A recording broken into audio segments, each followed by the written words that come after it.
Welcome, dear viewers, to a story that dives deep into the complexity of relationships, the weight of words, and the unexpected consequences of what we often brush off as mere jokes. Today's story is titled, "I Called My Husband Weak as a Joke. He Took It Seriously and Walked Out."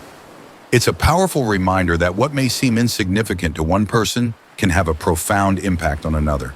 Before we get started, if you love thought-provoking stories that make you reflect on life, relationships, and emotions, don't forget to hit that subscribe button, like this video, and share your thoughts in the comments below.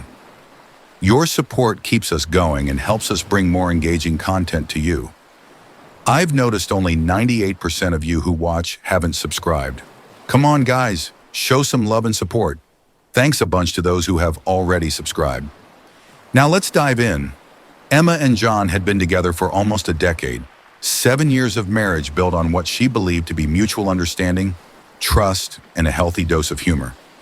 They had their ups and downs like any couple, but laughter had always been their glue. Or so Emma thought.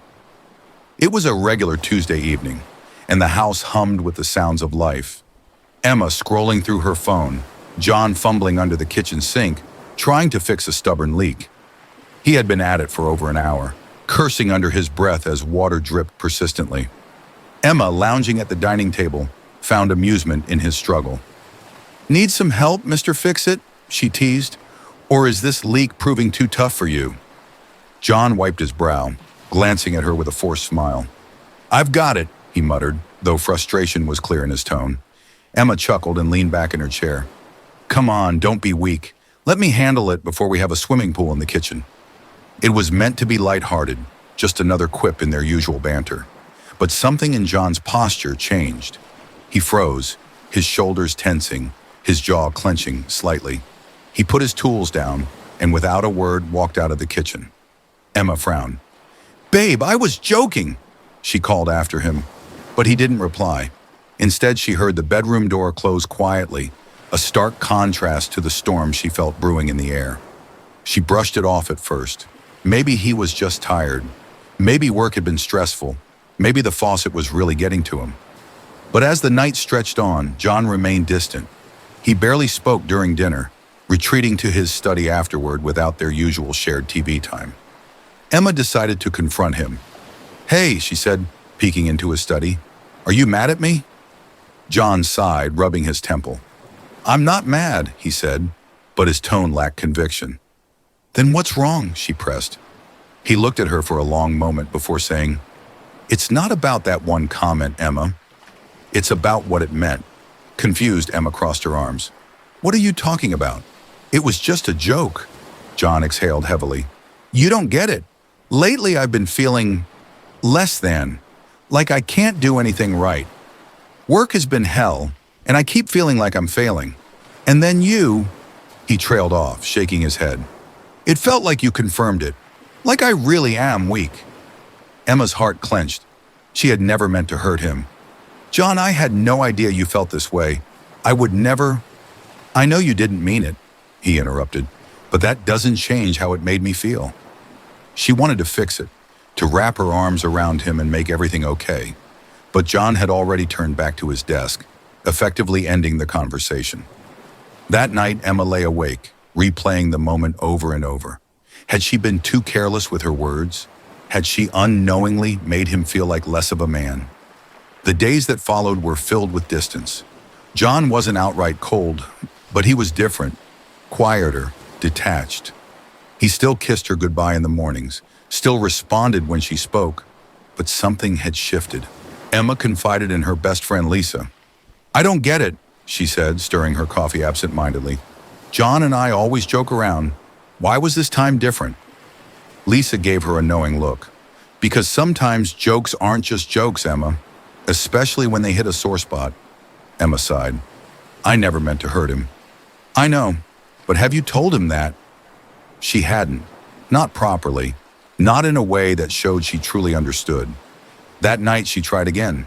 She cooked his favorite meal, set the table, and waited for him to come home. When he walked in, she greeted him softly. "Can we talk?" John hesitated, then nodded. Emma took a deep breath. "I owe you an apology. What I said, it wasn't okay. I should have thought about how it might make you feel instead of just assuming it was funny. I love you, and I don't want to be someone who makes you feel small. John looked at her, his expression unreadable. Thank you, he said after a long pause. But? I think I need some time. Emma's stomach dropped. Time? I don't know who I am right now, he admitted. I feel like I'm failing at everything, and I need to figure things out. And I can't do that if I'm constantly feeling judged. The pain in his voice was unmistakable. Emma wanted to scream that she didn't judge him, that she loved him, that she would do anything to make things right. But instead, she simply whispered, "What are you saying?" John exhaled shakily. "I think I need to leave for a while."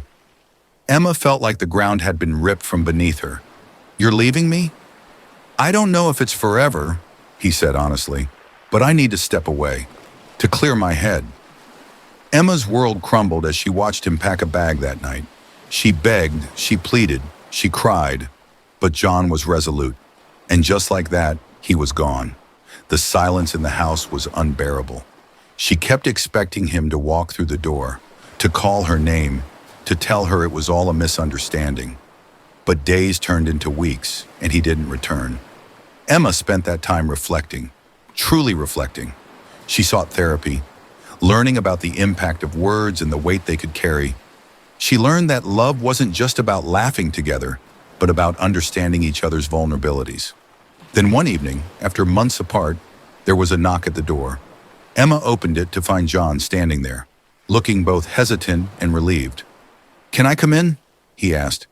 Tears welled in her eyes as she nodded. They sat together, both different people now. "I missed you," John admitted, "but I needed to find myself first." Emma reached for his hand. "And did you?" He nodded. "I realized I was letting my fears control me, and I realized that you were never my enemy. You were my partner. I should have talked to you, not run away." She squeezed his hand. "And I should have been more careful with my words." That night, they talked like they hadn't in years, honestly, openly, without pretense. It wasn't an easy road back, but it was a start. Dear viewers, words have power. They can build up or tear down. Be mindful of the jokes you make, and always strive to understand your loved one's struggles. If this story touched you, don't forget to like, comment, and subscribe. Thank you for watching, and remember, love isn't just about laughter, it's about listening.